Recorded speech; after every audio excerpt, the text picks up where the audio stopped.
MSA seeks to advance the understanding that sculpture educates, affects social change, and engages artists, art professionals, and the community in dialogue.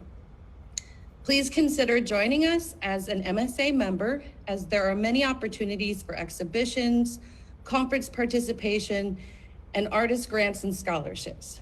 This is the third panel on our online series, so please follow us on social media to see more about the upcoming panels. All of these panels will be archived on the MSA YouTube channel, Facebook page, and on the MSA website, www.midsouthsculpture.org, for future access. The winners of our current Vision 2020 grant will be announced soon through our social media. MSA is invested in making sculpture accessible through its programming. Perhaps closest to our hearts is the Msa Scholarship Competition because of the incredible impact that it makes on young creatives located across the US. This Giving Tuesday, MSA is working to raise $3,000 to support our 2021 scholarship fund. So please consider giving any amount to help us fund sculpture's future. Tonight, I will be the voice of the audience during the Q&A portion of the discussion. So if you have any questions, you can comment on the Facebook Live video chat, and I will try to get to as many of the questions as possible. We may not be able to respond to everybody's questions today, but we'll do our best to get back to you via email or Facebook after the event. WISE during the Year of Suffrage is the third of the series and features some of the participants of the Women in Sculpture exhibition in the city of Chattanooga that was organized by MSA. MSA would first like to thank the Lyndhurst Foundation for funding WISE and previous exhibitions in the city of Chattanooga with MSA, and we'd also like to thank Public Art Chattanooga and the City of Chattanooga for its hosting, support, and partnership. It's my pleasure to introduce the moderator of this panel, Caitlyn Kearney. So Caitlyn Kearney is a public art consultant currently supporting the Ed Johnson Memorial Project, which addresses racial justice in Chattanooga, Tennessee. As the former director of Public Art Chattanooga, she implemented numerous civic design and community-based public art projects and delivered a community-wide planning process and a 10-year public art strategic plan. As the visual arts manager for the Rose Kennedy Greenway in Boston, Massachusetts, she established a dynamic public art program, including the highly acclaimed rotating murals on the Greenway wall. Caitlyn got her start in the public art field, working for international sculptor John Henry as an exhibition manager, and went on to her master's degree in arts administration from Boston University. She has worked with artists to bring ideas to life in the public realm since 2007. So please welcome Caitlyn.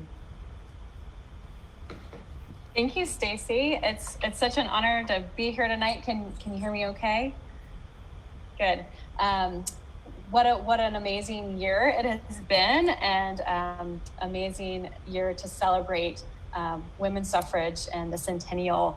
We're so honored to have all these fabulous artworks in Chattanooga right now by an amazing crew of all female artists, which is an accomplishment in itself to have an all-female sculpture exhibition. So thank you all for bringing your sculptures to Chattanooga and letting us enjoy them for the next couple of years. I'll go ahead and get started introducing our panelists tonight. First, we have Janet Austin, is one of Chicago's foremost sculptors working in the public space, with over 20 projects located in and around Chicago and in other U.S. locations, such as Charlotte, North Carolina, Dana Point, California, and Denver, Colorado. Over the past 25 years, Janet Austin has produced a rich body of work in the studio and the public realm. By combining conventional sculptural materials, glass, steel, bronze, ceramic, concrete, and glass, and frequently incorporating text, Austin creates works that are simultaneously attractive and challenging. From intimate bronzes like Larvae for a Better Tomorrow, to monumental outdoor sculptures like Into Thy Hands at Purdue University, Indiana, to expansive land art like Embrace on San Juan Island, Washington. Austin's work takes many forms. She questions the notion of stewardship of nature by taking both sides, championing the relentless power of nature, and criticizing man's well-intended attempts to correct the self-caused destruction. Next, Aisling Millar MacDonald. Aisling McLar was born in Dublin, Ireland, and immigrated to Vero Beach, Florida in August 1994.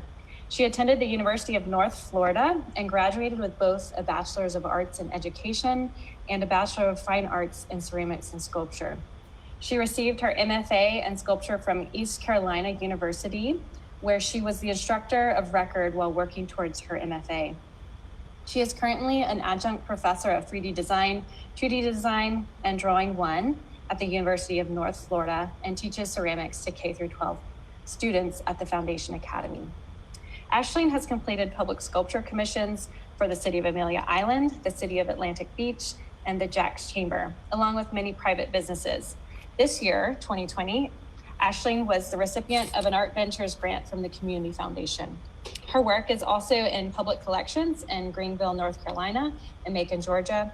She creates outdoor still sculpture that is exhibited throughout the Eastern United States. Along with sculpture, Aisling also creates cast iron wall hangings, ceramic sculptures, and mosaics for both public and private commissions. Next, we have Jackie Willis. Jackie Willis received her sculpture MFA in 2009 and taught at Bradley University for 5 years. She was a board member of the Chicago Sculpture International, which strove to make sculpture accessible to the public and to open networks between sculptors. In her spare time, she works on commissions geared towards positive growth in societies. In 2011, she and Professor Fisher Stoltz completed a large-scale bronze and stainless relief for Harrison School in Peoria, Illinois, consisting of bronze handprints from the community.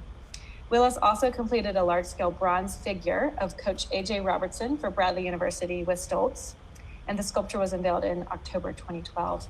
Her other commissions include large-scale stainless steel sculpture and glass sculpture on Lakeshore Drive in Chicago, Illinois in 2012, a stainless steel sculpture for Sterling Towers, Peoria, Illinois in 2014, and of particular note to tonight's discussion, in 2015, Willis completed 2 large-scale bronzes for the McDonough County Women's Social Service Memorial Committee.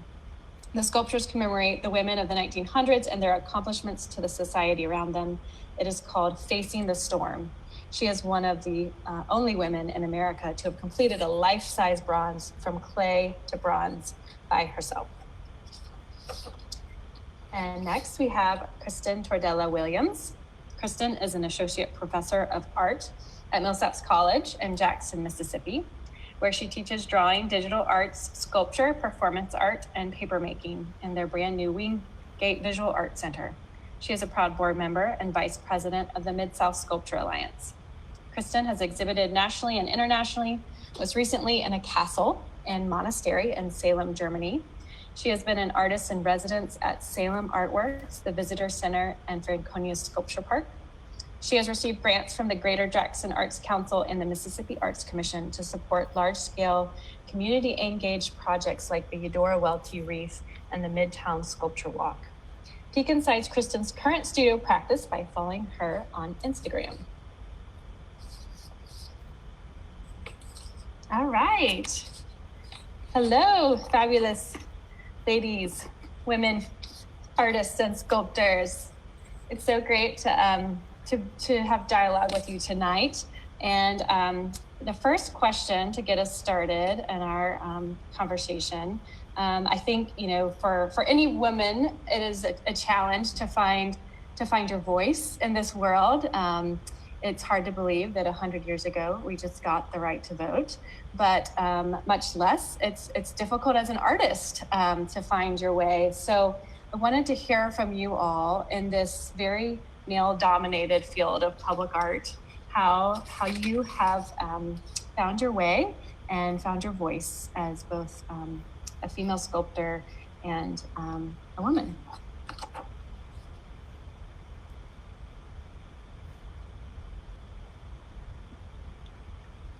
you going to direct to each one of us? Whoever is dying to speak first. Okay.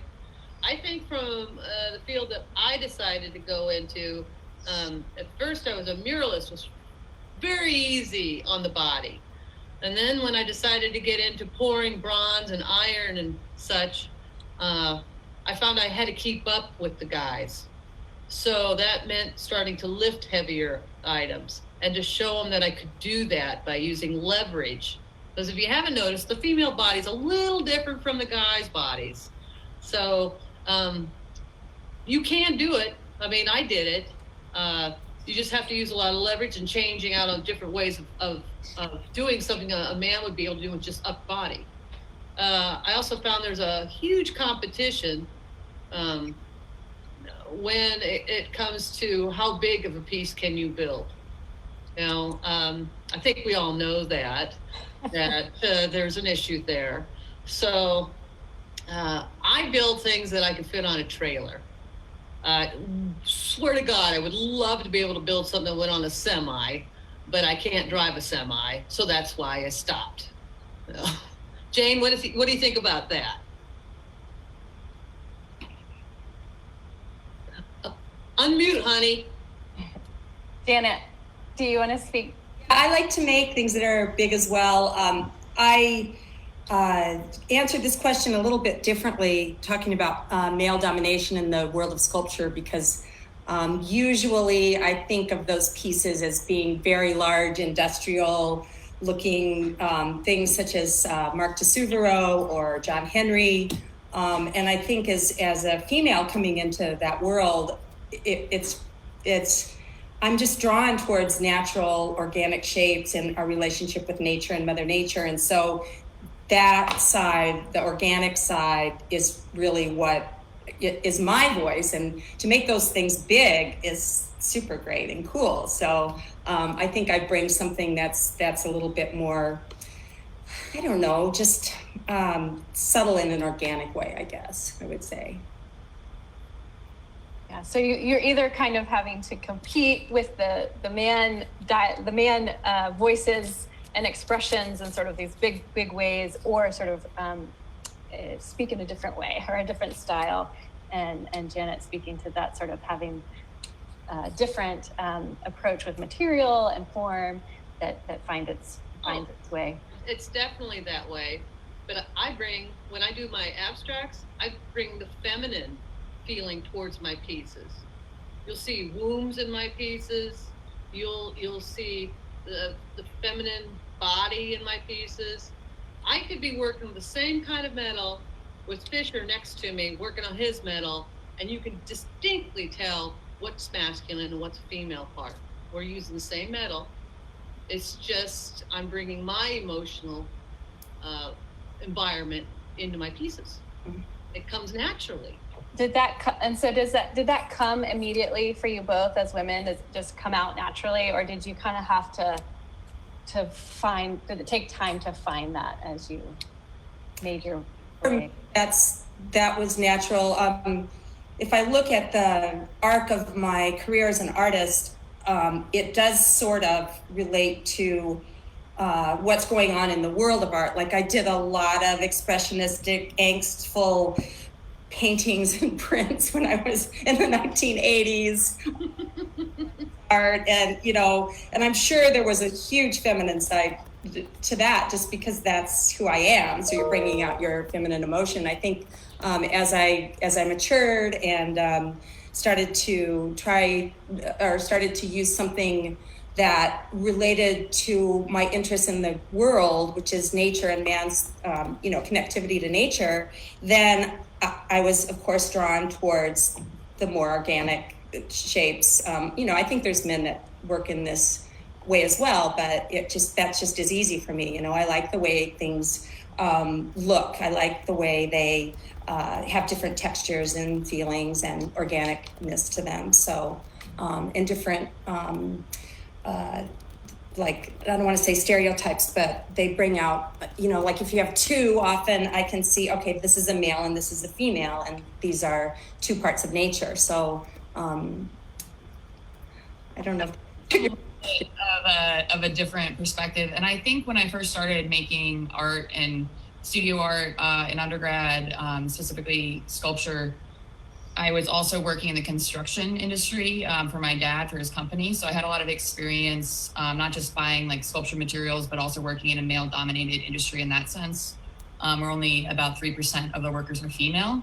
So I felt a lot of, I definitely was singled out for being a woman, but I like, just like Jackie was talking about, I just had to be like, well, I can lift it. I don't care, you know, and just kind of like work your way through it. But I, in a similar way to Janet, as I matured, I stopped thinking about things in terms of like these diametric opposites, because I recognize in myself the ability to be strong and hard, and then also to be soft and vulnerable, and see that in my own artwork.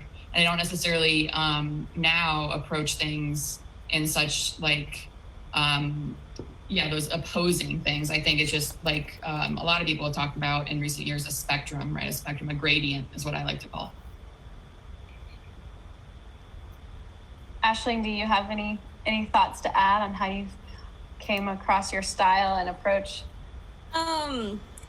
So for me, a lot of my style and my approach is based on my culture and my heritage. And so I'm very attracted to more curvilinear forms, which a lot of people tell me are very feminine. But it was just natural to do those types of forms for me. I'm very inspired by a lot of the standing stones and the stone circles and the ancient architecture or the Neolithic artworks of Ireland, and a lot of them are curved. So for me, it was more based on heritage rather than femininity, but it comes across as femininity. We don't know what the gender of the people were that created those. It could have been a group effort. Like, I think the assumption is always that there's one gender doing heavy lifting, but like as we find out more about the past, like hunter-gatherers, it was a great symbiotic relationship. Like there were women who were sustaining and gathering, while men would maybe like spend weeks hunting, right? But the tribe could only exist because of the women who were gathering. So I think it's just like a complex story that we should be telling, and not be simplifying things too much, which is the easier path. I find that very interesting too, Aisling.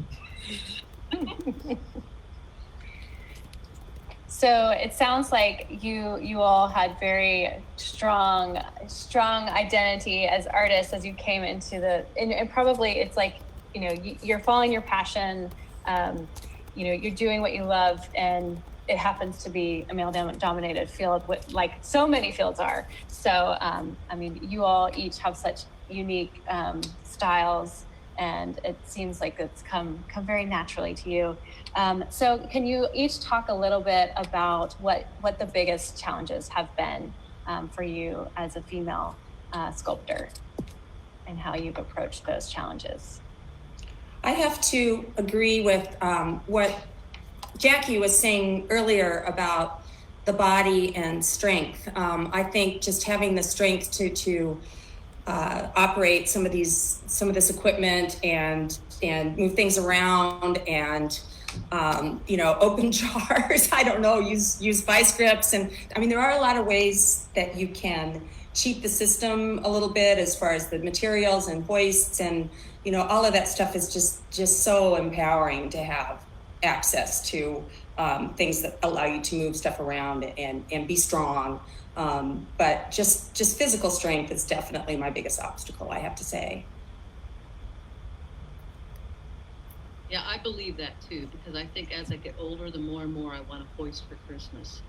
It's just the way it is anymore. Lifting, as you get a little older, it gets a little harder, And so you got to keep your whole body in shape if you're a sculptor. You just have to. The arthritis starts hitting, you got to take more Tylenol. That's all you can do, because you can't give up it. It's an addiction. You every day you have to do some hard work or you'll go nuts. You've got to create. You've got to voice what's coming in from here. I think my worst case of trying to do something was using a chainsaw on logs and making vaginas. It was a horrible thing because I had to sand them all down to that softness of a vagina, starting out with a chainsaw. But you have to get through these things to get to where you are on your levels, you know? So, I don't know why I talked to you about that. Anywho. So it sounds like chainsaw vaginas were one of your biggest challenge. That was my master's program, girl. I was investigating my vagina at the time. Vagina monologues was going hot and heavy. And I was trying to understand the spiritualness of creating a being. So I explored it using wood and creating curves and going from the other side. And it's constantly working until I got out of my system. So that's how I finally got to thinking about female femininity and spiritualism. It's fine. I had to go from the womb to where I am now. It's just baby steps, you know. Just I had to use a chainsaw in the middle of it, but that's all.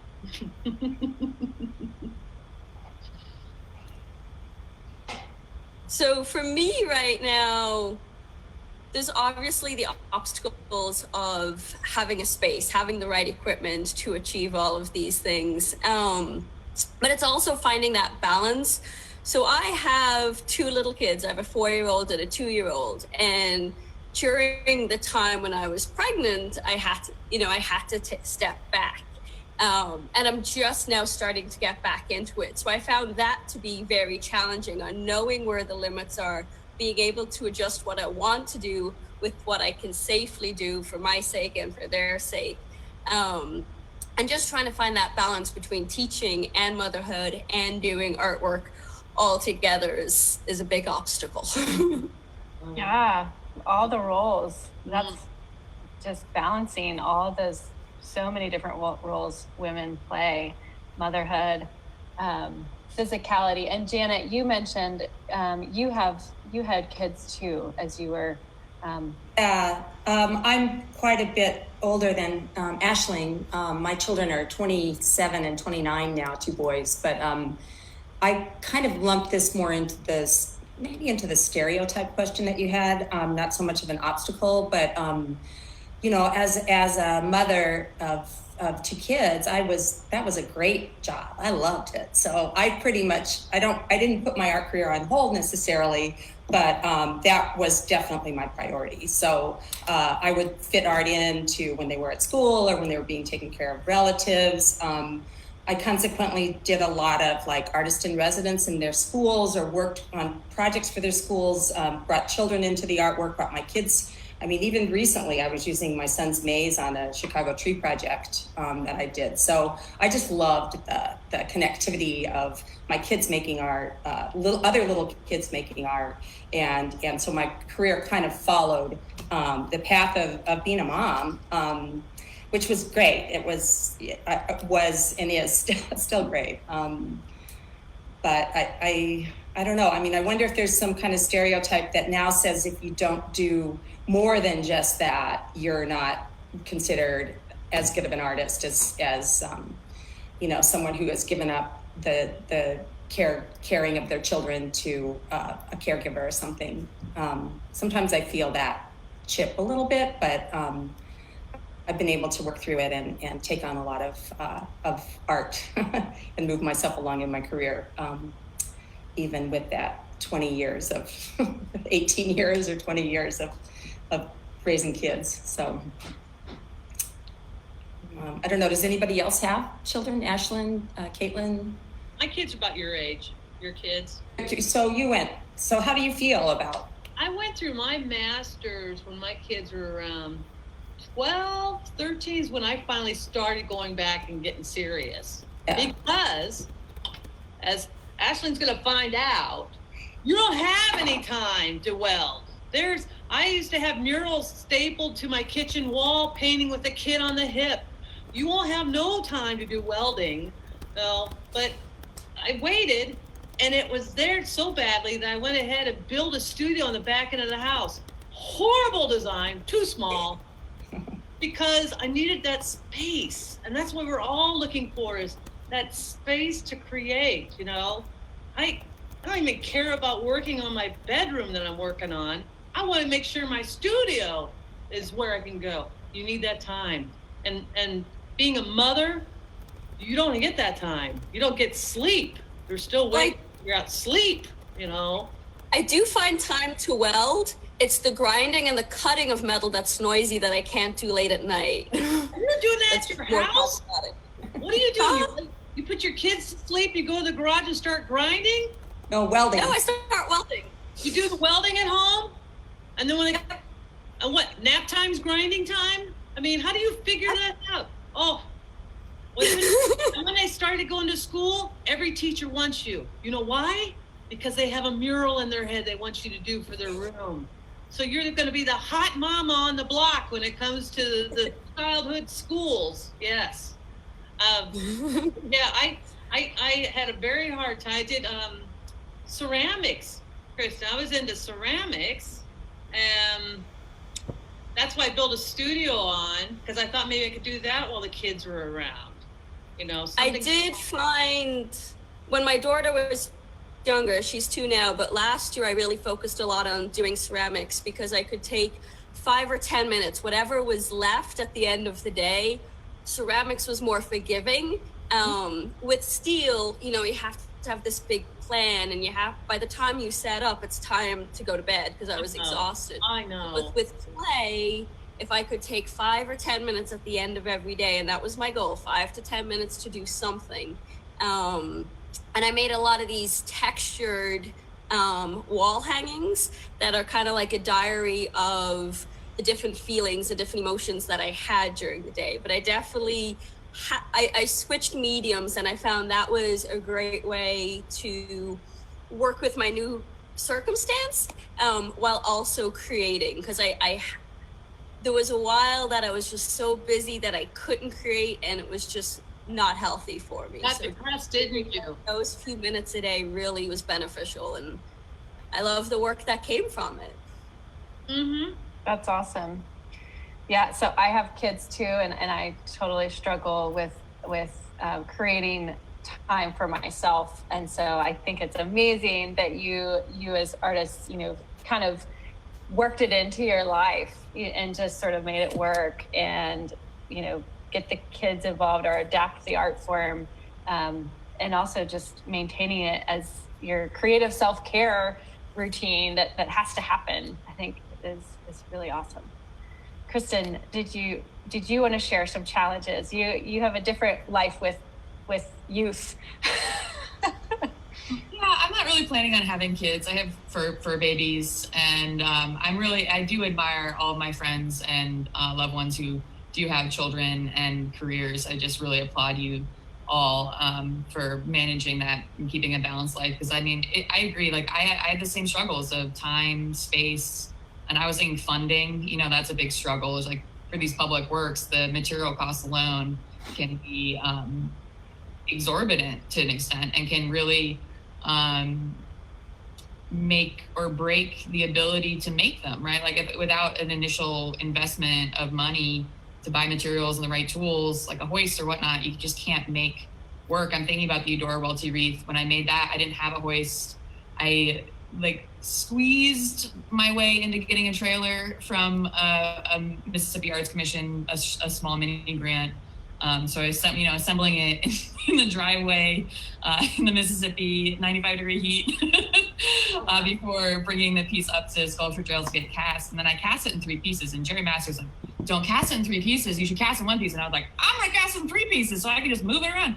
And I should have listened to him, but you live to learn, right? But at the same time, I was able to finish it. And actually, I want to give a shout out to April Livingston, who came up from Mobile to help me with the finishing, just to bust it out in a weekend. But it was, with a full-time job and all the other obligations that we commit ourselves to, it was just, I'm really lucky to have had her help and to be able to cast a piece up in Sculpture Trails, because without those communities of people, it would be really difficult to make work. But it was heavy, and I didn't have a hoist, so I kind of like pushed it around on the trailer, and then on a wing and a prayer, it came together when I installed it. And that was iron too, wasn't it? Yeah, cast iron. That's so heavy. Oh my God, girl. Oh my God. Scooch the pieces a little bit. We rented a what's a magnetic drill press, which like I wish I owned one for drilling through iron. Is amazing to bolt the pieces together. And April sweet talked our way into a machine shop in South Jackson that had a hoist. So we went down there one afternoon on this weekend and like quickly assembled it and found out where the bolt holes were, and they were all correct except for like one when it came down to install. So it's bolted together, it's sturdy, it's strong. But yeah, each piece is about like 350 pounds or 400 pounds. Wow, heavy stuff. Yes. So we'll move on to our next question. I feel like we've already touched on this, so we might just have a quick add-on, but how have gender stereotypes affected your work and your journey as a public artist? And I think we've heard a little bit of that, but would love to hear more. Well, like I was talking about earlier, back in my construction days, going to Home Depot as a young female is always a really interesting experience. You just never know what stranger's going to come up to you and tell you what you just need to get, you know, and, oh, can you really load that onto the car yourself? Oh, do you need help? It's like, dudes, like after I didn't know how to respond because I was young. I was like 18 or 19. I was like, I'm here with the list. Like, I'm looking at these things. Let me buy them. And then I had a real big, like, proud moment later on where, you know, somebody's like, oh, you know, do you know what? I was in like the plumbing aisle buying a torch, like a MAP gas. And he's like, oh, do you know what you need that for? I was like, yeah, I know what I need this for. He's like, oh, you know, like I can tile. Do you need somebody to tile? I was like, I can tile. Like I know how to tile. He's like, oh, can I hire you to tile for me? And I was like, no thanks, I have a job. Bye. I was like, oh, finally, that one time I have a good comeback. But yeah, I would say that it's just like you can be just moving through the world like in your own mind with your own things going, and other people have some other plan for you, and that can be the most annoying and frustrating thing. Like I find it so aggravating when I'm not believed, especially when it comes to the field that I'm skilled and degreed in. Like you should believe me. And I find this sometimes with certain students, not all of my students, but certain of my students, I'm like, go ahead and do what you think you should do. And I mean, I guess this is a teaching thing, but sometimes I think you're not believing that I know that that's not going to work. But okay, try it. And then your mistake. Yeah, go ahead and try it. You know, I'm here to help you, but go ahead. And it's always, sometimes they surprise me. So there you go. So you have younger male students questioning you as a woman teaching them. That's like female. I don't think it's male and female. Okay, but just like you're teaching something technical and physical that students are kind of like, but you're a woman. Mm-hmm. Some of them not a problem. It really just depends. Yeah, but it could be a male or a female. I get that all the time. I'll give them the right answer on some technical problem, and they'll have to find the first male that's in the area, be it they're below me or whatever, to see if I was right on my answer. And I always give that eyebrow up, like, seriously, dude, really? You know, but that happens all the time. Jesus, I'm just wearing a bra and you're not. I've been here so many years. I know everything about it. I've worked 2 foundries. Give me your question, but they'll go and find somebody who's maybe only got a bachelor's degree, but he doesn't wear a bra, and ask him the same question. I'm like, wow. Happens a lot. It does. And I'm a Lowe's person.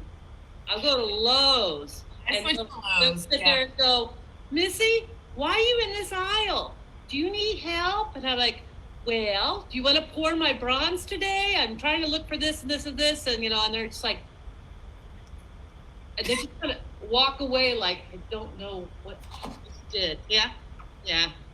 So, anywho, yeah, I go to Lowe's all the time to the point I know the aisle's better than the people that work there. And I love carpentry. When I first started in high school, I wanted to take carpentry, woodworking, and drafting. And my father told me I couldn't because I was a girl. And I was like, he said, when you become older, I want you to have lots of babies and you can sell your paintings in front of your house. That's how you can do your artwork. Well, ends up, I became a draftsman, went over and worked over at Caterpillar as a dresser for a while. And then, lo and behold, here I am now in the foundry area, pouring like my grandfather did, by the way. My grandfather used to pour iron, pig iron. And my dad's sitting there going, what happened here? Now, there's 14 kids underneath me. He asks for his porch to be built. All the women show up with their power drills and said, okay, Dad, what do you want to get done? That's what's going on in this generation. Yeah. You know, women are taking on, becoming very much more empowered. In fact, Nikki and I, my daughter and I, are always fight on whose tools whose. I mean, you would not find that last generation ago. None of us would be doing that. Yeah. You know, it's just a changed time. I wish they'd accept. We do have brains, people. We do have brains. Oh. I have a similar experience. My immediate family, my father was very the traditional roles, you know, like the women are supposed to stay home and just take care of the kids, and the men are the ones that earn the paycheck. So when we were growing up, my father was in construction, and even though I would ask and I would, you know, really be interested in learning tools and equipment and machinery, I was not allowed to have access to that. That was solely for my brother, who never had any interest in it and doesn't know a drill from a screwdriver. So I really feel in some ways, you know, there's that lack of previous knowledge, especially like I even see it now with students coming in where the boys have more experience with hand tools and the girls don't, because they're not expected to enjoy it. So I see that stereotype still relevant today as students are coming in.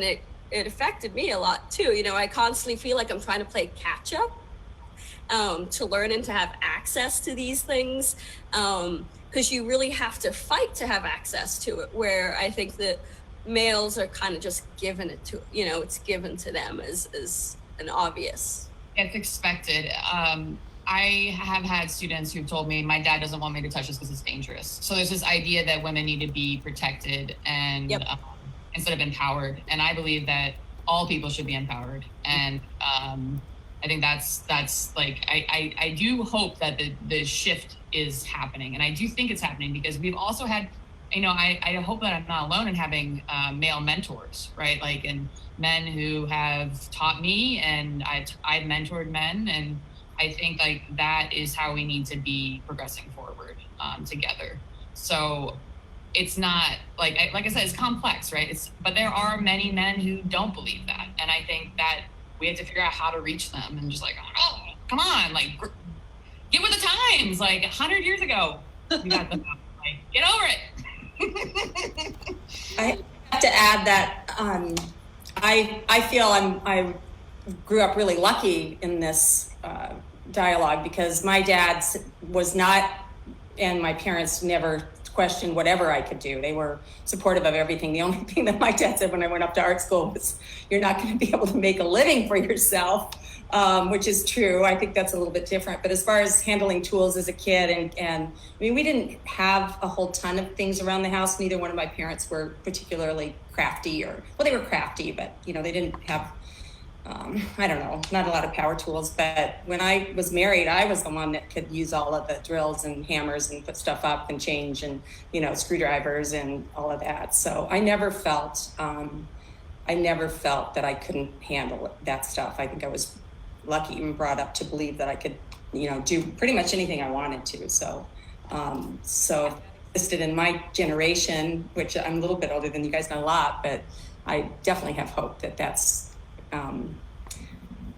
more the way things are now. As a follow-up, I think that there are, you know, in some of the domestic arts, I think that there's a huge amount to be learned in terms of hand-eye coordination and repetitive tasks and measuring. And when you think about piecing together a garment, cutting something out and assembling it, like I've had students who are very skilled sewers, and I learned a lot of skills from my mom that I think maybe aren't quite as you know, like flashy as like using the power saw or the table saw or the chop saw, you know. But I learned a lot of like different kinds of skills from my mom, and she taught that to both me and my brothers, you know, equally, like sewing and cooking and, you know, I don't know, all sorts of things, typing.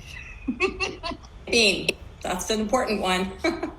It's great to see, you know, like shop, when they have shop in schools at all, you know, ages and grades. I had a preschooler in Montessori, and they had a wood bench, and they were actually starting to teach them how to handle sharp tools and cut. And my daughter came home with a little block of wood one day, and the teacher said she spent 40 minutes with a handsaw just cutting that piece off. And I was like, yay, that's amazing. But I think that's so great to teach at a young age. But speaking of that, I wanted to talk a little bit about culture, because I know you all come from different areas. Kristen, you're in the Deep South in Mississippi, and Aisling, you have the perspective of Ireland and other places, and then Jackie and Janet are in Illinois. But how has culture affected your ability to succeed as a female sculptor? In a positive or negative ways?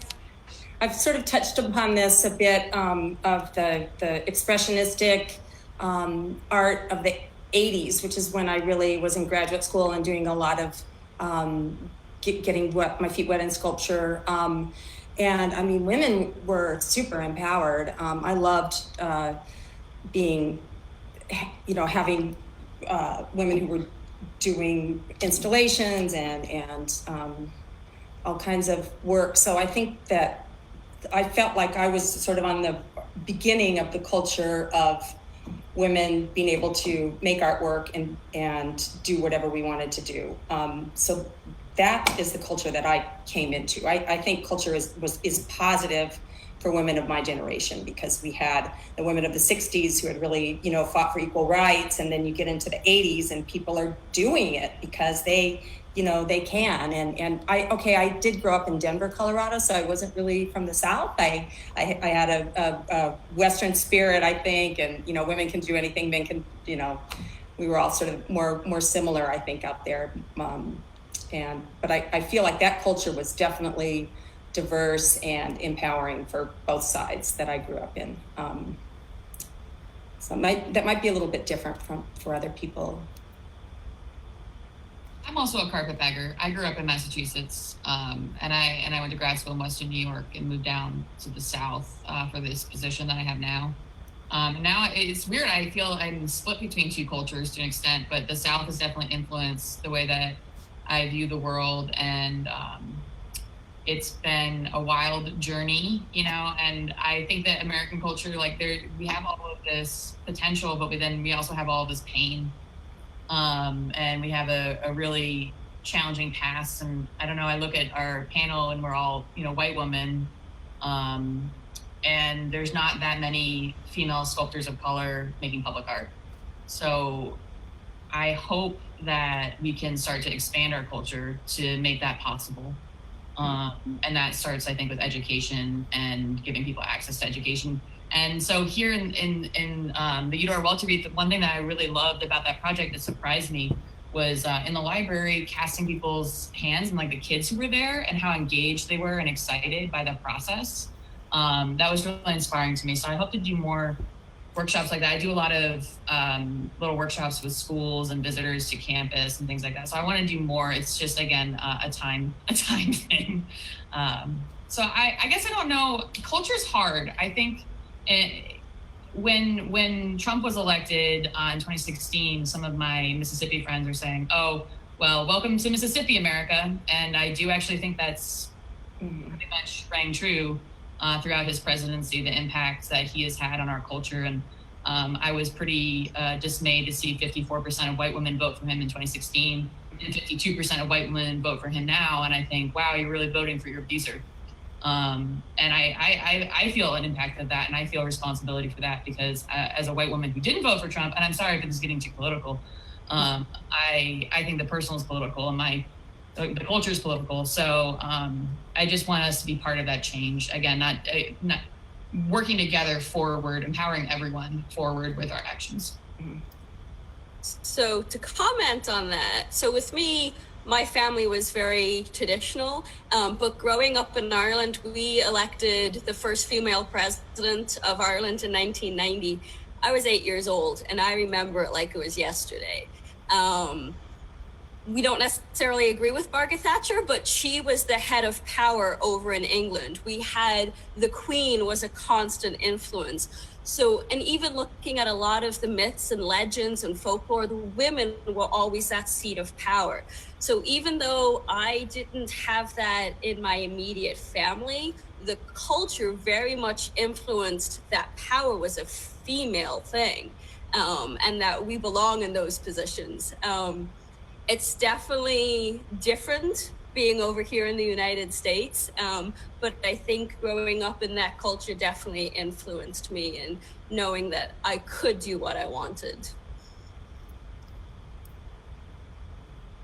That's fantastic. And I think, Kristen, to your point about kind of in the creative process, and that being sort of this common ground and ability to share power through sort of the creation process, I think is huge. And there is this, just a huge gap for Black women in the public art field. And we were super excited and thrilled to have Chakaia Booker be the juror for this show and to actually get one of her pieces in Chattanooga. That is crazy awesome. So I hope that, aspiring young Black artists see those role models and see that art is an amazing space for empowerment. And it looks like MSA is doing a lot of great work and sort of with the recent scholarships and things like that. So I know that just the privilege to have access to the equipment and the tools and everything is such a hurdle. So we're hopeful we'll see some change there. And leading into this sort of question of empowerment, sort of what are the ways that you all feel empowered as a female artist working in the sculpture and the public realm? Or your most favorite ways of feeling empowered?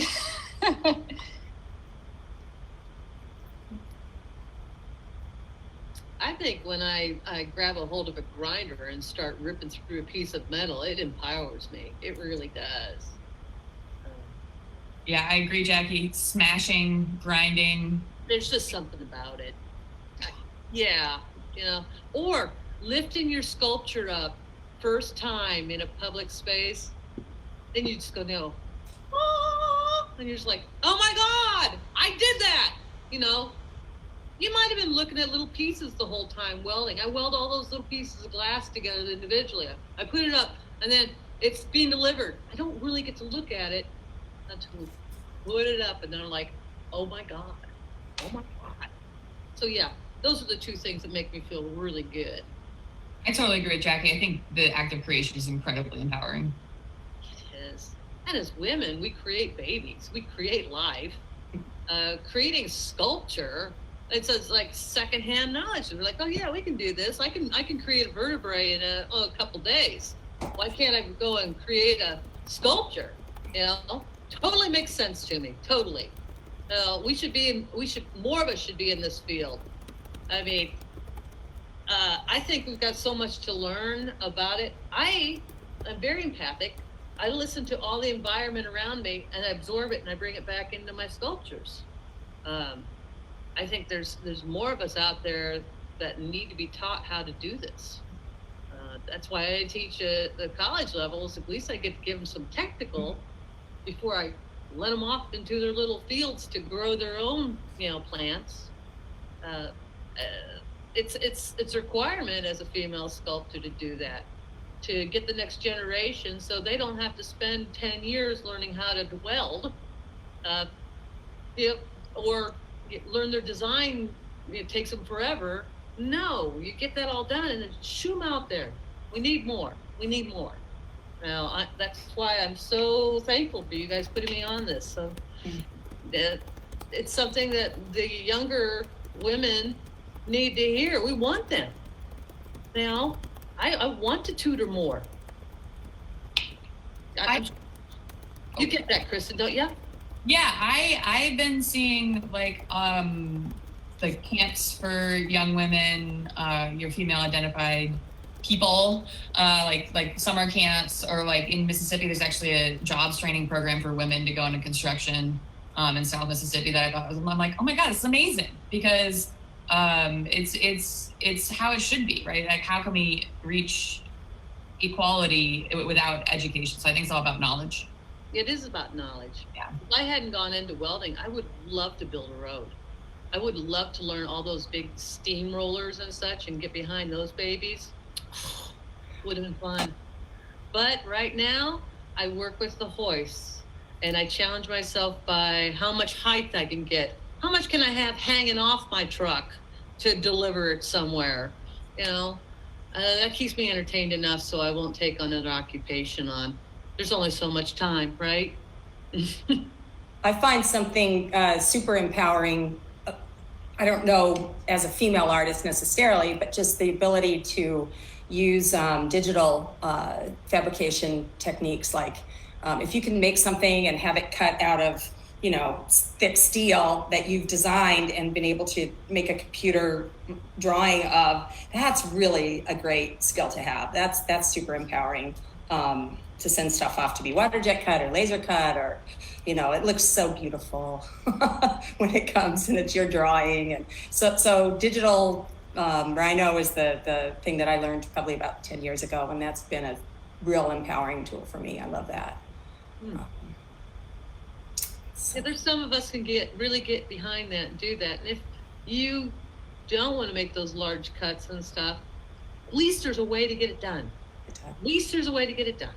You know, I like using a plasma cutter, but, you know, I'm old school. My daughter, she's a sculptor. She'd probably be fine doing that, you know. I've always been a hands-on kind of a woman. Until these hands cripple up on me, I'm going to keep working. Yeah. Well, this brings an interesting look into how to make things, and I love to be able to talk about this with having enough knowledge on how to use a plasma cutter, how to TIG weld, what kind of materials you're welding together, having all of that background, which I have. I'm not super great at any of it, but at least I know enough to be able to hire somebody to help me do it, or I know how it's going to go together. I know what the limitations are. And I think one of the exciting things about being a sculptor in general is just having the different options for materials and knowing what they do. And I think the more that I know about all these different things, the better, the more comfortable I feel doing anything with it, no matter what scale it is. And I don't have to be good at all of them, but I kind of have to know what it's going to do for me and how it's going to get me to the end role. And I think that's super empowering with sculpture and materials and tools and all the stuff that we've been talking about. So I totally agree with Janet and Jackie. Sculpture's addicting, and learning about different materials and processes is also addictive. It's just like, and then like sometimes like maybe like years later, it'll be like, oh my God, I can use this thing that I tried this one time, and then I put it together with this other thing. Oh my goodness. And then it's just like this magical, like, So I just like, I think learning, like I keep saying, learning and knowledge is so empowering. And being able to share that with other people and have other people respond to my work and in a positive way and with like wonder and excitement, like that to me is also a great moment as an artist. So it looks like it's time for us to move into our Q&A. So if we have Stacy back, she can read some questions from our audience. It's going to take a little bit because of the lag, but there's been a really wonderful chatter in the chat, and where a lot of people are agreeing and saying that this is a wonderful panel, and you know, it sounds like a lot of women sculptors really like know what you're talking about. So there's one thing that I want to share with when you guys were talking about machines and the machinery in the studio. Coral Lambert, hi Coral, says, best thing I did as a sculptor is get my own cheap electric chain hoist and a pump-up cart. Learn to drive a forklift and how lifting straps work. Get it sooner rather than wait. Makes you as strong as an ox. So,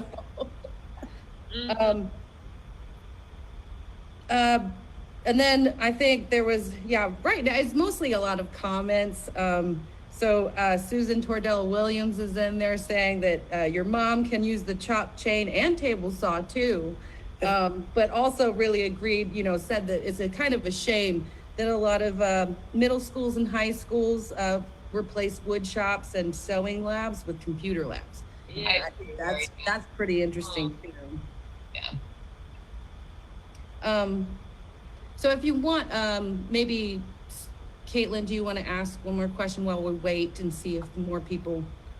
Sure. Well, I want to make sure Ashlyn gets to talk about the fun question of how she feels empowered as a sculptor. So for me, it's the ability to change something from one form to a new form that's entirely in my head. Like whenever I have a plan for something, like I envision it in my mind and then it comes into reality for other people to see, that to me is empowering. It's giving me a voice, outside of my voice.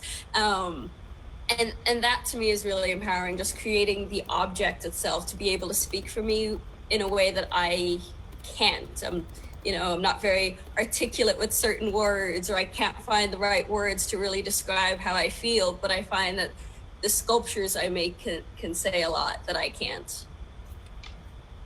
Yeah, and they're there for a while, and so many people get to see them and enjoy them. So you all do amazing work expressing yourself in such physical and tangible ways. It's really awesome. So I want to hear a little bit about your mentors, male or female, who may have opened doors for you as a female sculptor. Well, I want to shout out to Coral. Thanks, Coral. She's one of my mentors.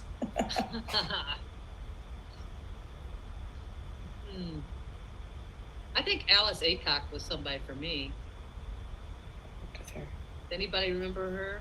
I do. I worked with her at a sculpture park in Italy just a little bit when I was in graduate school. But I have a super strong female mentor that was a great friend of mine in graduate school, and she's gone on to be a public artist who does giant outdoor retaining walls and terrazzo floors and just gets big projects in the hundreds of thousands of dollars. And she helped me get started working on doing a lot of low relief concrete carving out of plastilina clay. So I did stuff for her, and then I was able to work for a company that made concrete form liners. And that was, you just see this big stuff going up, and this woman, she actually was a welder off the coast of Louisiana in the oil tanks, and that's how she got her start in welding. But she does a lot of public art. So I think mentors are great if you have people that are doing stuff around you that you can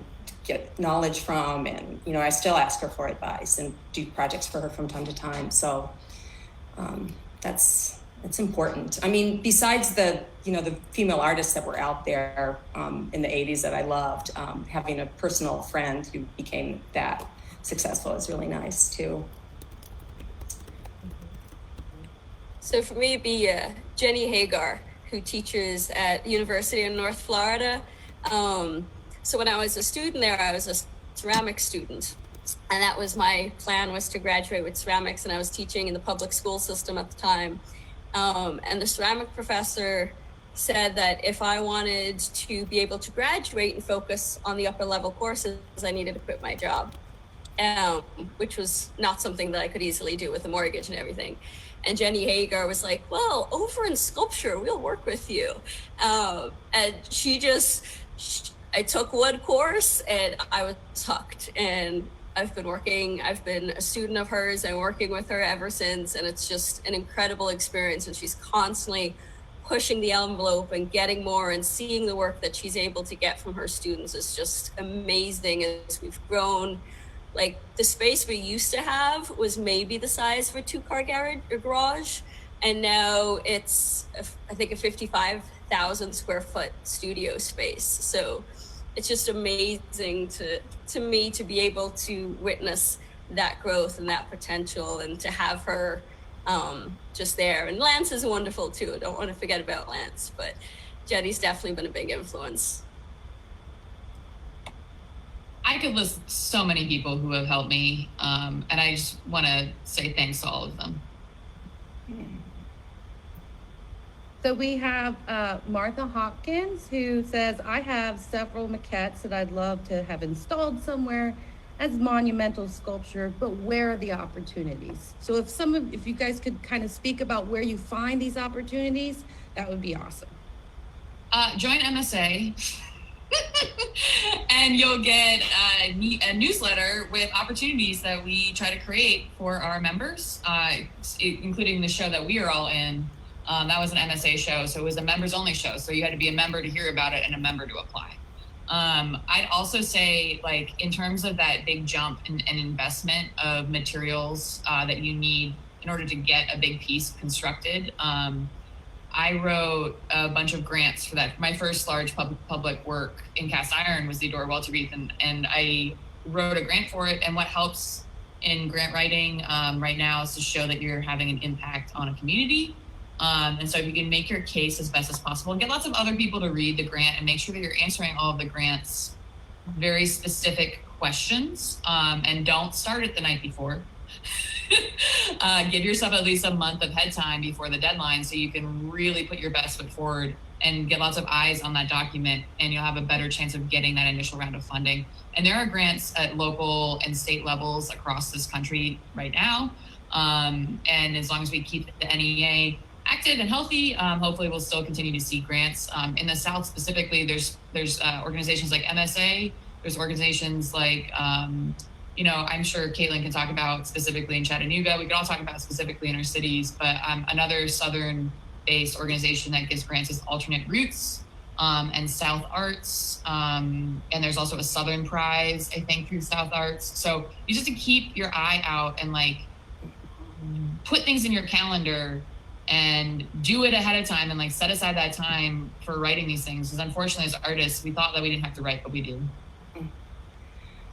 I have another suggestion that helped me move into larger sculpture, which is you don't have to make the next step be the giant one. You could make the next step be a 4-foot one. And sometimes when you get that out in the world in a gallery setting, or, people are more likely to buy something in that price range, that's kind of a nice step. You work out a lot of the problems that you would have between a small maquette that's maybe not the same material into something that's, that's manageable. You can move it around. You can show it in indoor gallery situations. You can take cool pictures of it outside where it looks really big, but it's not. It's really only this tall, but it looks like it's, it looks like it's 18 feet tall. So that's a good way to kind of get something noticed. And help you with that grant application.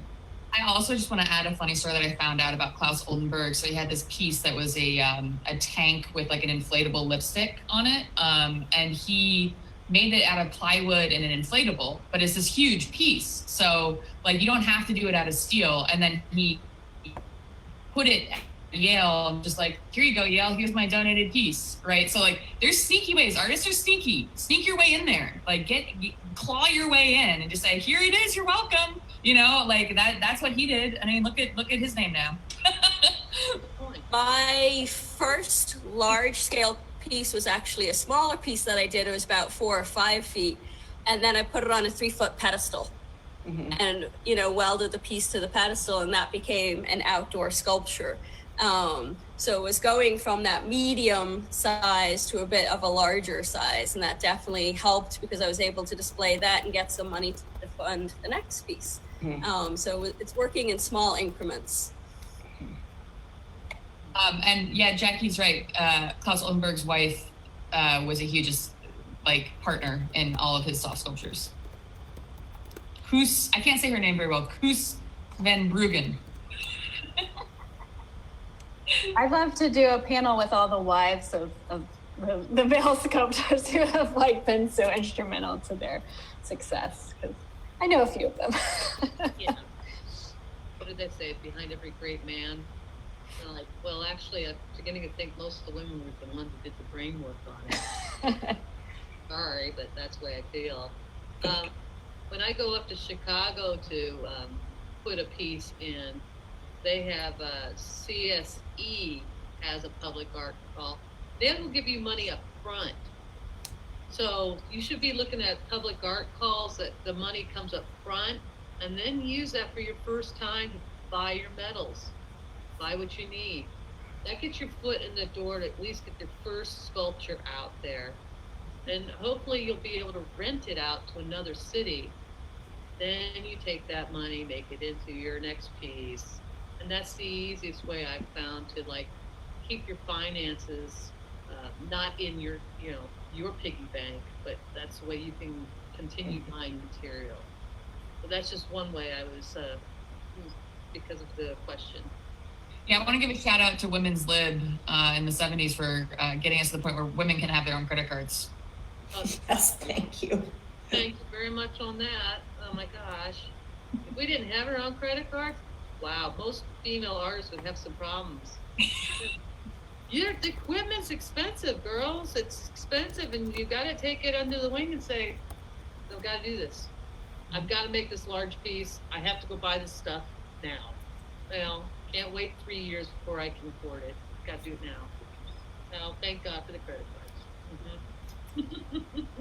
Yeah, and somebody in our chat says thanks RGB, and I really appreciated Kamala Harris's speech where we stand on the shoulders of all the ones who came before us, and honestly, we wouldn't be here with all the women who bucked the trends, for hundreds of years.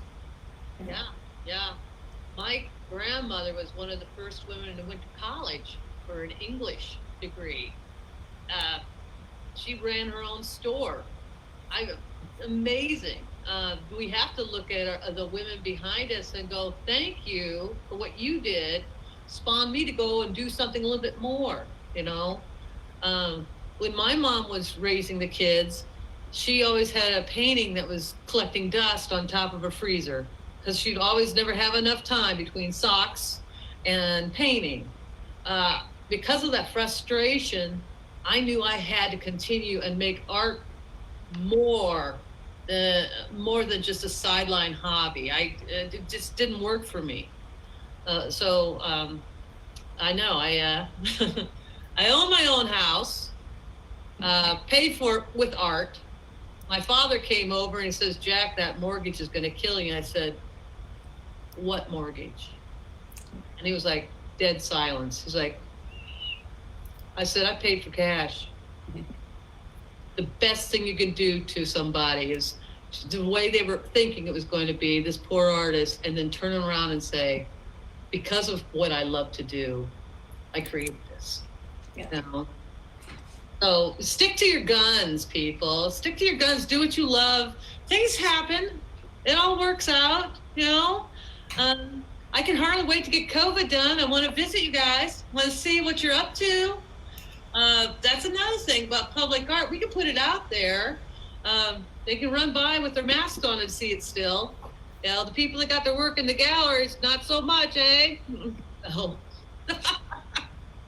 I have one more comment about just being able to make large artwork, and that's you really have to believe in the power of community and people around you that can help you do things, and that you can help people do things too. Because when you develop, if somebody can come to me and say, hey man, can I use your truck? Yeah, take my truck. Sculptors. Yeah, it's super important that you have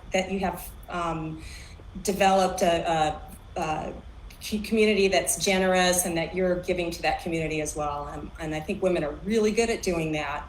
We want to help and we empower other people a lot. So those things come back to you in multiple, gifts all the time. So.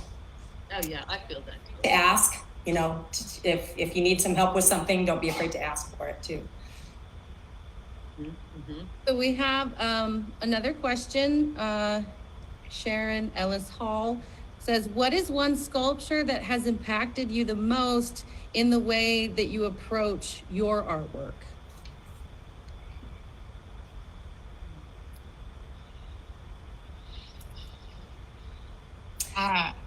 I mean, so many, right? Each piece, each piece that you make, you think, oh, I'm so smart. And then you're like, then in the future, you're like, oh, I was so dumb.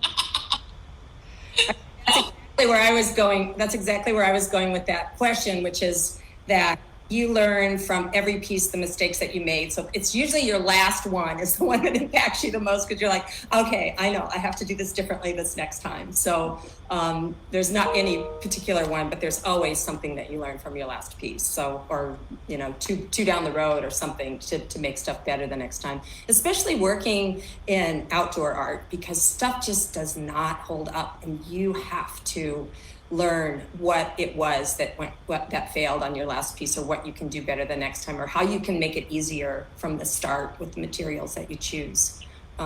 So I don't have any particular one, but I think it's that last piece of work that really impacts you. I think one piece that I made, it was early on, was it was stainless steel waves and blue. I had just started welding and pouring glass and stuff, slumping and stuff. So this was just new to me. But it was actually the title that I still carry to this day, feeling about it. And it's called Effervescence. And the piece was about how you jump into a pool and all those little bubbles come up and hit your body at once. That's how it feels like to me when I'm creating. And that's how I felt like this piece was all about, that experience. So that piece will always be in the back of my head of what I was feeling, and the excitement of doing something so big that I had to have some guys come help because it was so big, you know. And I can't say enough about that. And now I'm into, well, you guys have Genesis over in Chattanooga, right? And Chattanooga is the best place for that piece. The sunlight comes through it. And again, a lot of my pieces are all about the individual souls. And there's a sunlight that hits that glass just right. And then that always tears me up.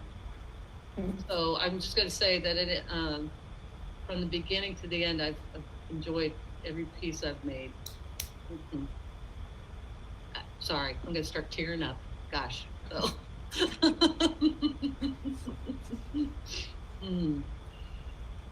Caitlyn, what else you got for us? Stacy, do we have any other questions, or not a bad time? Have you ever mentored a young woman, and what was the relationship like? I've mentored lots of young women, and I think that the best mentorship is one where it almost feels effortless, because you can see that it's almost like they have a spark within them, and they just like, it's almost it's effortless in the sense it doesn't feel like you're teaching or helping them. You just want to do that because they inspire you back, right?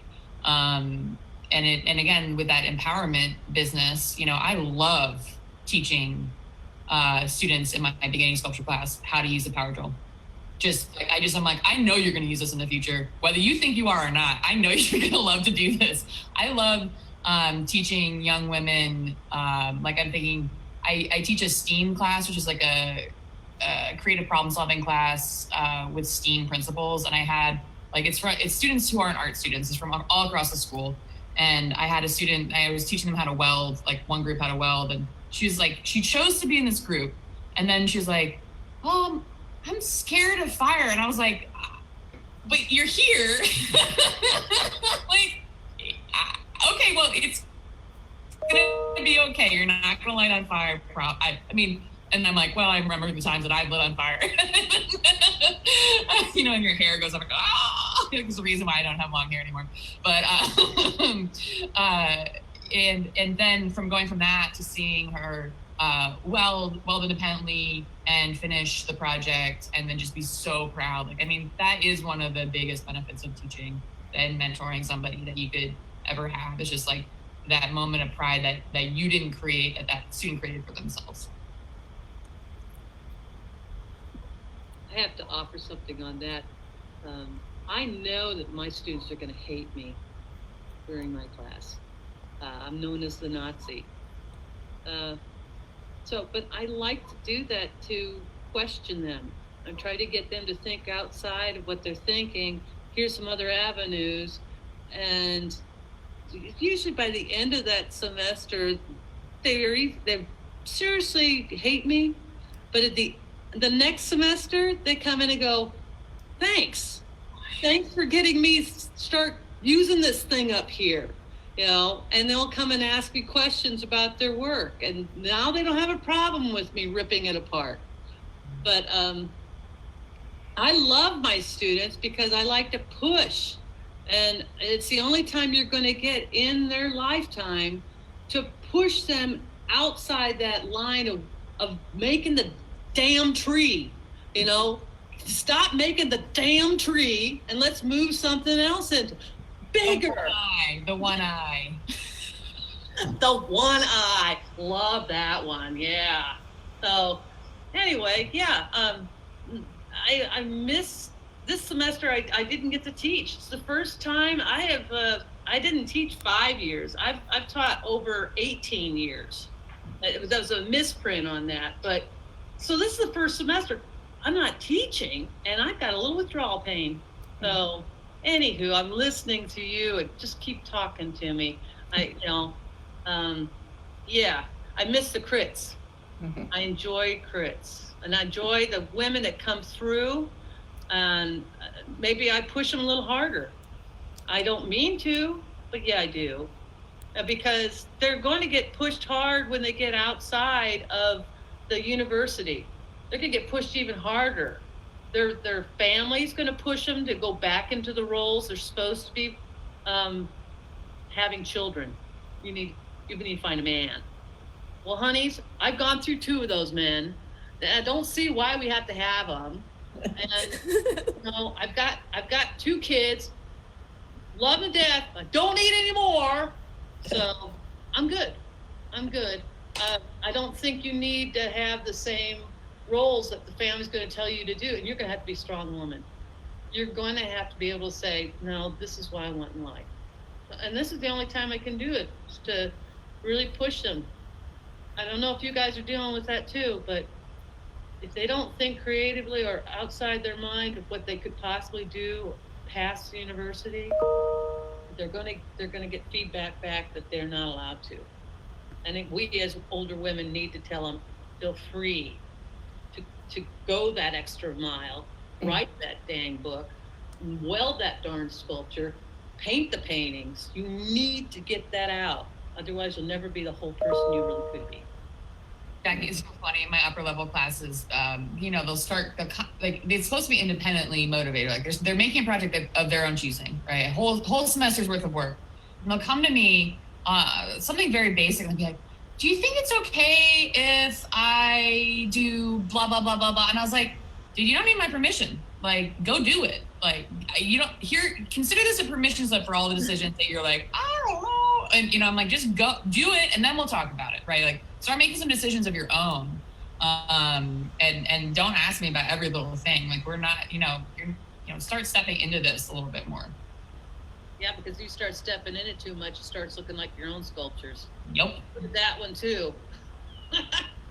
I mainly teach foundation level courses, so they're fresh out of high school and they're just coming in to college, and 99% of them are graphic design majors, and they are they're fast set on graphic design.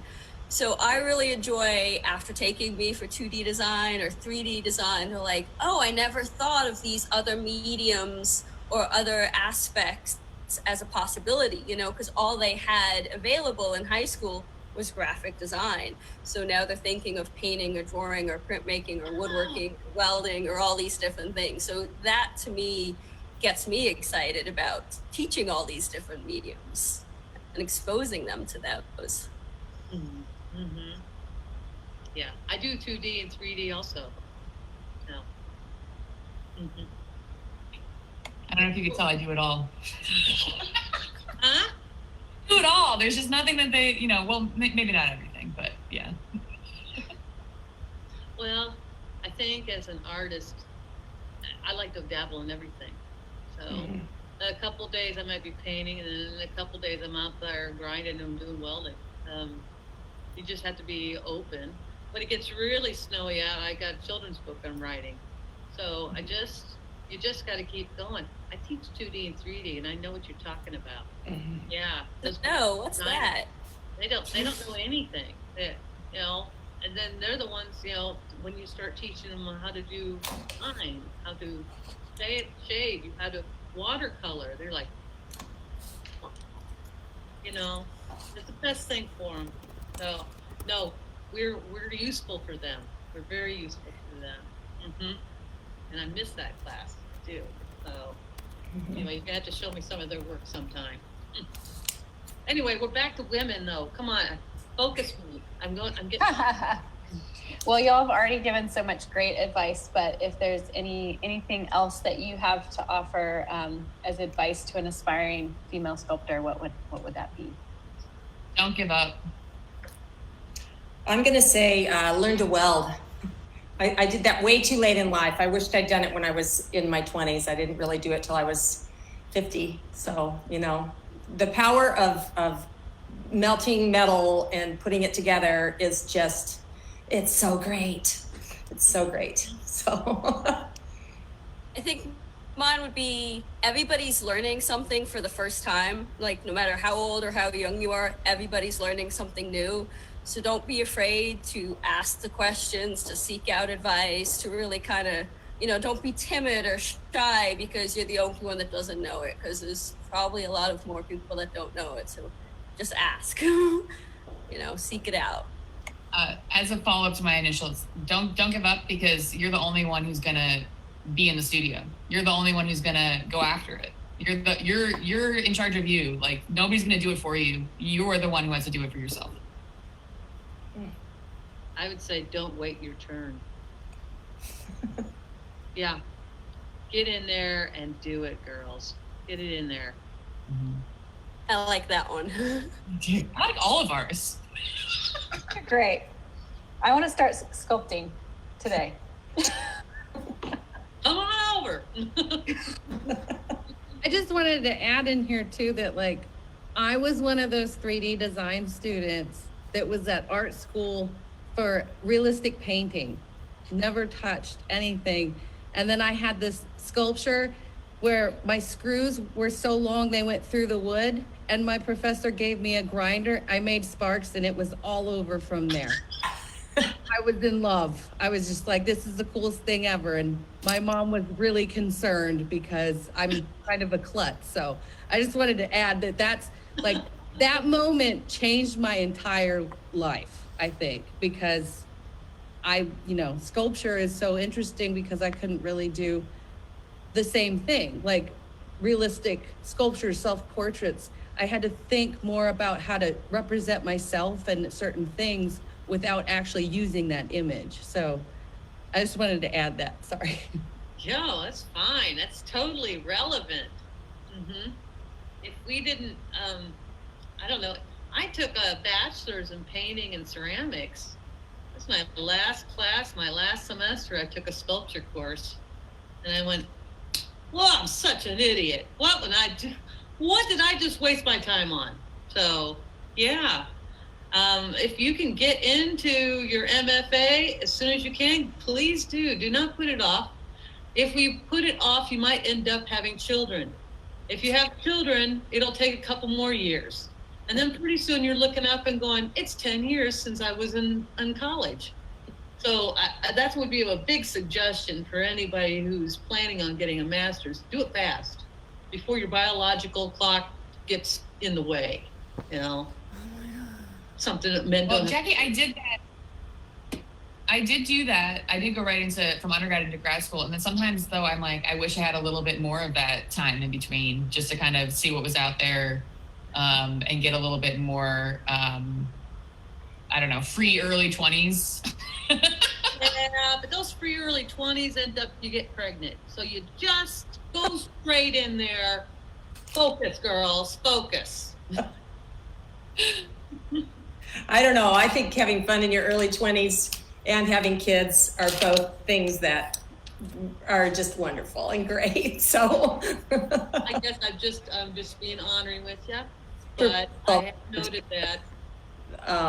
Until I was in my, well, probably been doing it for about 10 or 15 years, but did a lot of other things before that. But, you know, my degree's in printmaking and painting. I didn't really do that much sculpture as a younger artist, but, you know, you can do it all. You can do it all.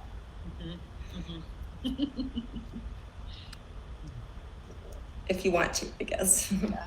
There's many seasons of life to try to do it all, but maybe not all at once. That's,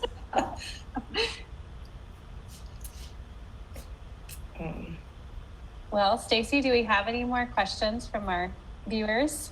It's actually just like a lot of praise. You guys, so many people are just like, I hear you, I agree with you, and you know, let me see if I can share one of these with I'm not sure if that's one too.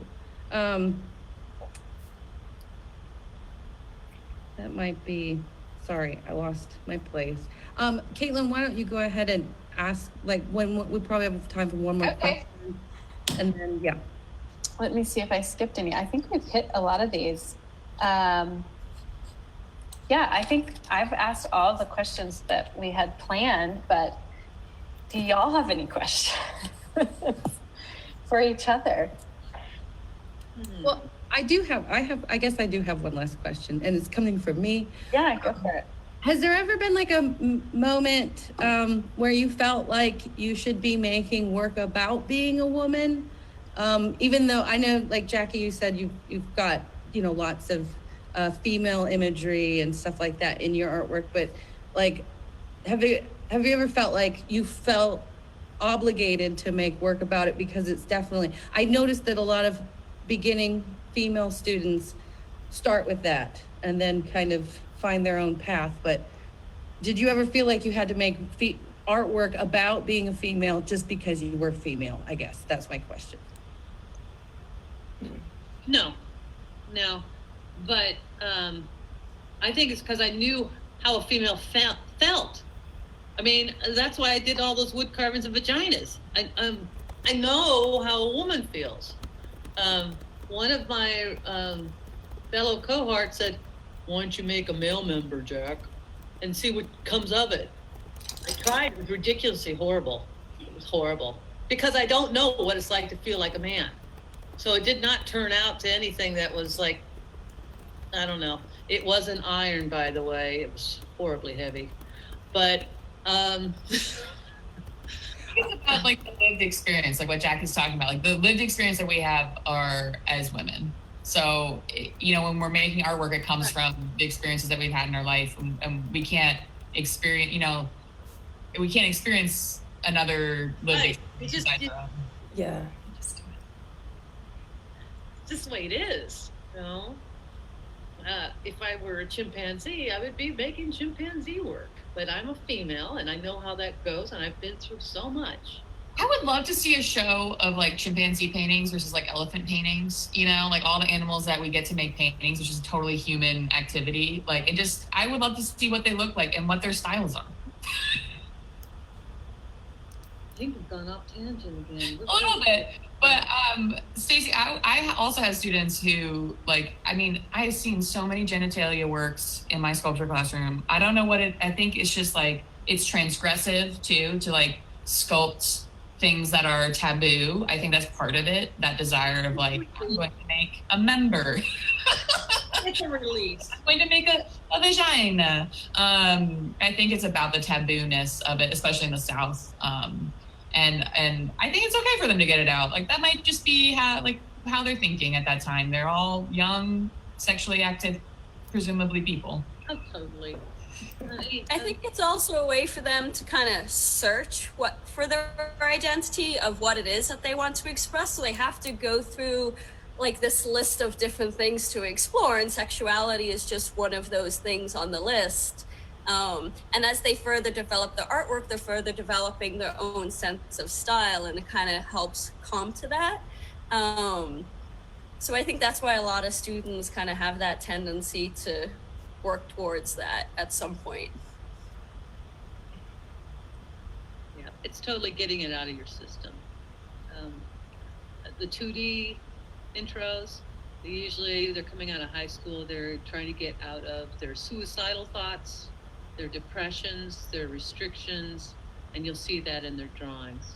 Then you get to another year or two later, sophomore, junior, now we're talking sexual, because now they're getting into relationships around, and now they're trying to delve into what they are, who they are, and it just comes out. I'm hoping by the time they get into a master's program, they've got all that out and they can work a little further. Well, never know.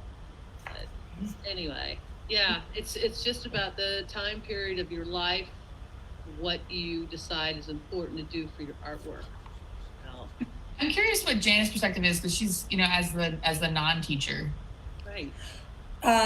I did teach little kids and junior high, a little bit in high school, but you weren't allowed to draw pictures of penises and vaginas at that age. So, and usually they didn't. I mean, they weren't really that interested in it.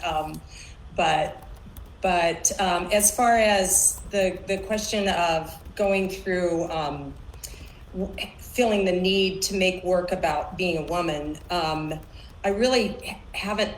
I think my work has been more related to the time of life that I was going through. For instance, when I was pregnant, I did a lot of vessels with sticks growing out of them, and kind of womb-shaped, growth stuff. When my kids were little, I did a lot of mosaics of things that I saw every day around the house: the kitchen sink, the gloves, the mixer, portraits of my kids. Just domestic kind of things in mosaics. So I always had attachment to my life as a woman, but also the period that I was going through. And like you guys said, I mean, in my undergraduate years, I did a lot of like expressionistic, sexual, here I am, here's my woman's body, but it wasn't that I felt a need to do it because I was a woman. It was because I was a woman who was making work about my life. And now I'm more interested in nature and man's relationship with nature and planting stuff and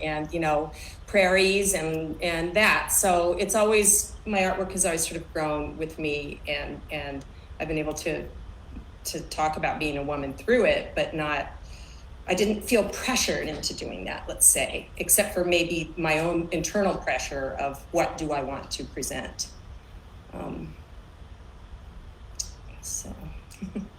Well, I think as a time period, yeah, we've already gone through the child rearing. Now we're into more of the Zen philosophy of life, and thinking of what is the bigger picture beyond the house full of kids? What is the bigger picture? That's why I always feel like when I do sculptures, I'm trying to the body of people that are around my sculpture should feel elevated. They should feel better about themselves. They should containment of happiness would come away from mine, I think it's a responsibility as a sculptor to cause positive reactions into the societies that our pieces go into. I mean, how do you guys feel about that? I don't necessarily always want to be making happy work, though. Like, I have a different little, I don't know if it's maybe like my emo, like teen self in there, but like, yeah, I feel a lot of,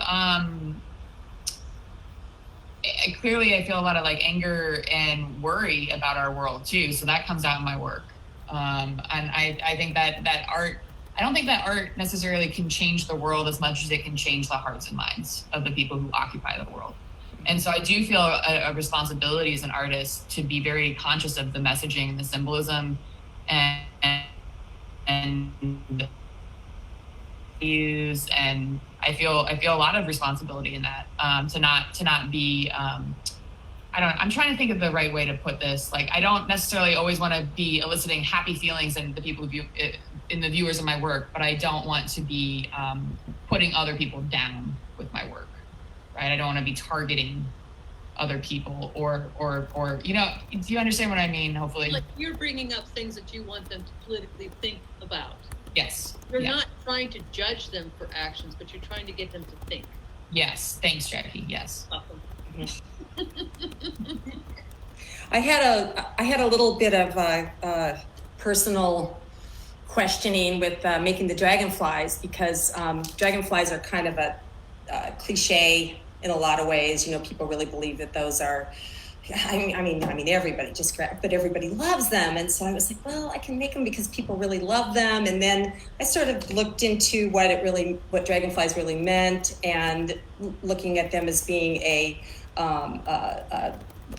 sign of a healthy ecosystem and clean water and all the things that I believe in. So I was able to embrace it in that way. But I do like my work. I don't want to say pretty, but at least to be something that people can gravitate towards. And then maybe they see, oh my God, these are dragonflies, and I love dragonflies. And then they kind of start to read a little bit about it, and I can educate them a bit on nature. And I think that first, I love it when people come up and go, yay, look at your bugs, they're so cool, and then they realize, oh, there's a little bit more to this. This isn't really a bee, it's a wasp. I mean, maybe it's not as I don't like wasps, they sting me. So I do have that questioning of, is it too pretty? And often I get rejected from things because my work is a little bit pretty.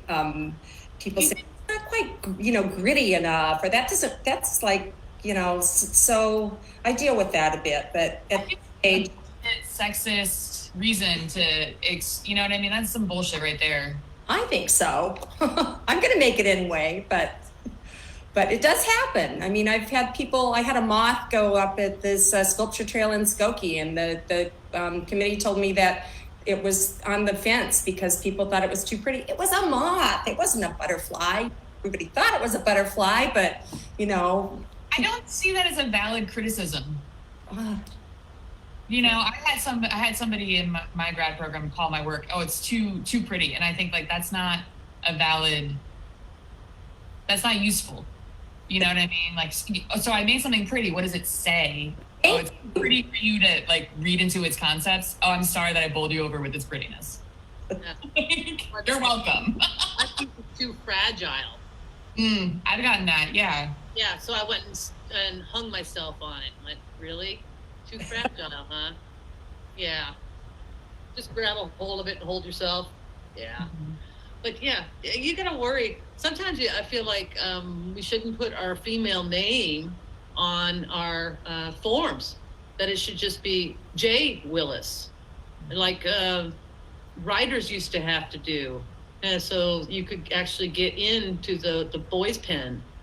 So they wouldn't already think about, oh, this is too dainty to put in our park, because it's made by a woman.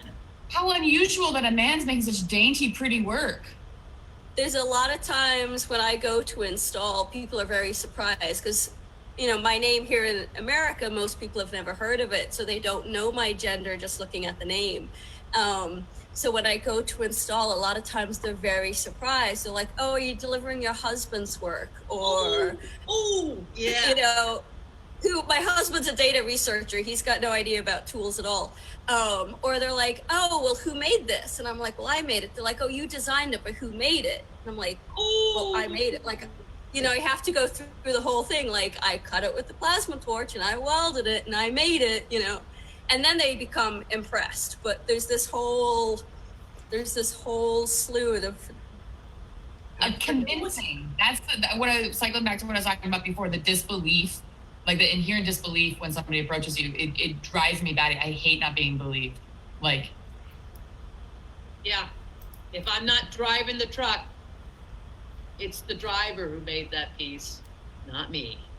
And I'm just the woman on the side. I must be the wife. And this, always gets me. Yeah, but isn't it kind of gratifying when they do realize that you're the person who made it? That's so great. I love that. It's like, oh yeah, you can do that. I'm like, yeah, I can do that. I did that truck. I can put this stuff in the ground. So there's that first part that's like off-putting, but then there's like, when they realize that it's really you, that's pretty cool, I think. Yeah, I think in respect, it's a nice thing. I just wish they would just immediately think I'd made it, that I don't have to explain myself.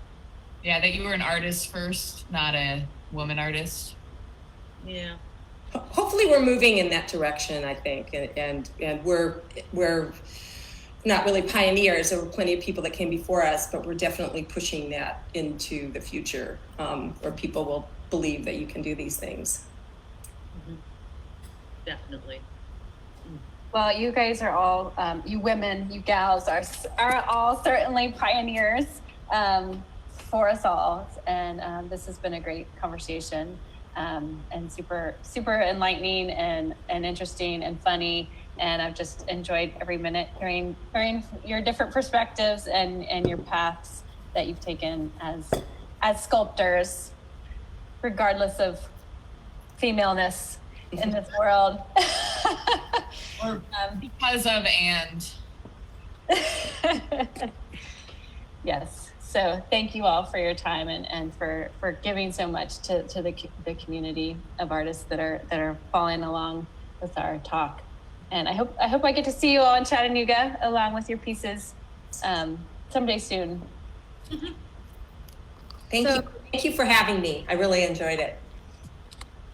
Thank you all so much. And so MSA would like to give a special thanks to all of our panelists, our wonderful panelists, and our moderator, to Isaac Duncan for proposing the panel topic, to Melissa Yes, who is our Oz behind the curtain, and to our online panel committee who helped make this all possible, which is Stephanie Logans and our managing director, Bags McKilby. So I botched that, but thank you. Thank you, everyone. Thank you, Stacy, and thank you especially to Caitlyn for preparing all these great questions. Thank you, guys. Thank you for having me. Thank you. Thank you very much. I had a blast.